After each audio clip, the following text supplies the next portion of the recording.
যারা কখনোই কিছু জেতেনি কিংবা দীর্ঘদিন শিরোপার স্বাদ পায়নি ২০২৫ সাল তাদেরকে দিয়েছে মুঠো ভরে। দীর্ঘদিনের প্রচেষ্টার পর এই বছরই প্রথমবারের মতো চ্যাম্পিয়ন্স ট্রফির শিরোপা জিতেছে পিএসজি।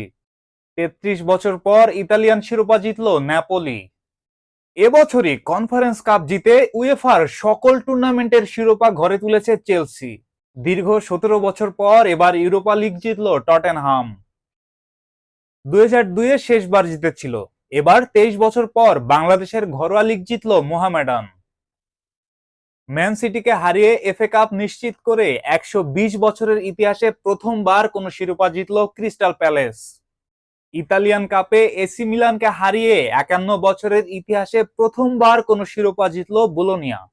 ১৫ বছর, ৬টা ফাইনাল এবং ৫৯৪ ম্যাচ পর প্রথম কোনো শিরোপার স্পর্শ পেলেন ইংল্যান্ডের অধিনায়ক এবং তারকা হ্যারি কেইন।